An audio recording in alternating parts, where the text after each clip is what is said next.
कल्पना कीजिए वह समय जब स्वर्ग कांप उठा, धरती हिलने लगी और पाताल लोक दुष्ट हंसी से गूंज उठा। यह कथा है दुर्गा की, अनंत शक्ति की देवी, और महिषासुर की, उस दानव की जिसने देवताओं को चुनौती दी। ये कहानी है अदम्य साहस, अटूट संकल्प और बुराई पर अच्छाई की अंतिम जीत की।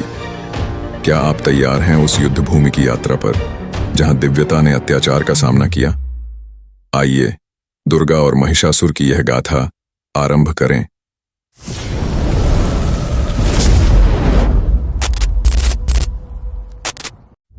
एक समय की बात है जब महिषासुर, भैंसे का रूप धरने वाला दानव, स्वर्ग पर अधिकार करना चाहता था। राक्षसी वंश में जन्मा महिषासुर असाधारण बल और चतुराई से संपन्न था। कठोर तपस्या के माध्यम से उसने ब्रह्मा जी से वरदान प्राप्त किया कि उसे कोई पुरुष या देवता नहीं मार सकता। इस वरदान से सशक्त होकर उसकी महत्वाकांक्षा की कोई सीमा नहीं रही। महिषासुर अपनी असुर सेना के साथ स्वर्ग के द्वार तक पहुंच गया। इंद्र की अगुवाई में देवताओं ने बहादुरी से युद्ध किया, लेकिन महिषासुर के बल के सामने वे टिक नहीं पाए। पराजित और अपमानित देवता स्वर्ग छोड़कर भाग गए और स्वर्ग लोक अब दानव के अधीन हो गया। हताश और पराजित देवता भगवान विष्णु और भगवान शिव के पास पहुंचे। मिलकर देवताओं ने एक योजना बनाई। उनके सम्मिलित क्रोध और ऊर्जा से एक दिव्य रूप प्रकट हुआ, देवी दुर्गा। वह कोई साधारण शक्ति नहीं थी, वह शक्ति की साक्षात मूर्ति थी, सभी देवताओं की शक्तियों का सम्मिलित स्वरूप। प्रत्येक देवता ने उनके स्वरूप में योगदान दिया। शिव ने अपना त्रिशूल दिया, विष्णु ने अपना चक्र, इंद्र ने अपना वज्र और वरुण ने अपना शंख। उनके 10 हाथ विनाशकारी अस्त्रों से सज्जित थे। उनका सिंह वाहन साहस का प्रतीक था और उनकी आंखें क्रोध से प्रज्वलित थीं। वह एक योद्धा देवी थीं, जो महिषासुर के शासन का अंत करने के लिए प्रकट हुई थीं। दुर्गा पर्वत शिखर पर पहुंची, जहां महिषासुर की सेना उनका इंतजार कर रही थी। दानव राजा ने एक स्त्री को चुनौती देते देख उपहास किया, लेकिन दुर्गा की शांत मुस्कान ने उसे असहज कर दिया। एक गर्जना के साथ दुर्गा ने अपने सिंह को बुलाया और युद्ध में उतर गईं। दिनों तक युद्ध भूमि अस्त्रों की टकराहट से गूंजती रही। दुर्गा ने अपनी अद्वितीय कौशल से असुरों की सेना को परास्त किया। उनका सिंह दुश्मनों की पंक्तियों को चीरता हुआ चला गया। देवता चकित होकर यह सब देख रहे थे।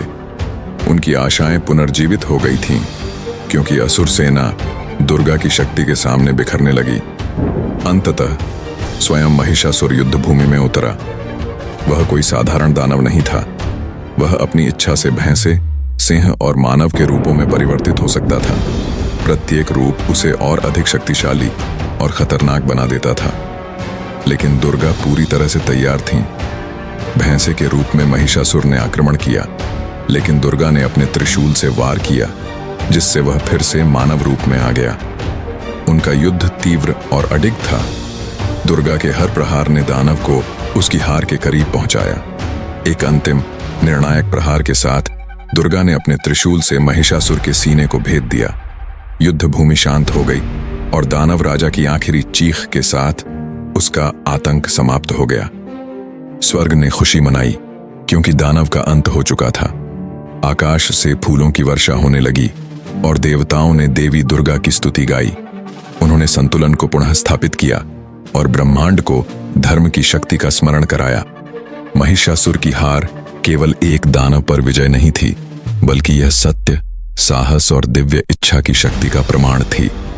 आज तक दुर्गा की विजय को नवरात्रि और विजयदशमी के रूप में मनाया जाता है, जहां हम इस शाश्वत सत्य का सम्मान करते हैं कि अच्छाई हमेशा बुराई पर विजयी होती है।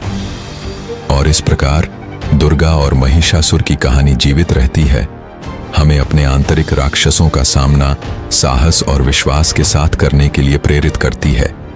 जिस तरह दुर्गा ने ब्रह्मांड की रक्षा के लिए अपनी शक्ति को जागृत किया, वैसे ही हम भी अपने जीवन की चुनौतियों का सामना करने के लिए अपनी आंतरिक शक्ति को बुला सकते हैं। अगली बार तक देवी की कृपा आपके जीवन को शक्ति और उद्देश्य से भर दे। आशा है कि आपको कहानी पसंद आई होगी। हमारे चैनल को सब्सक्राइब करना ना भूलें और एक थम्स अप जरूर दें। उस बेल आइकन को दबाएं ताकि आप कभी भी एक नई कहानी मिस ना करें।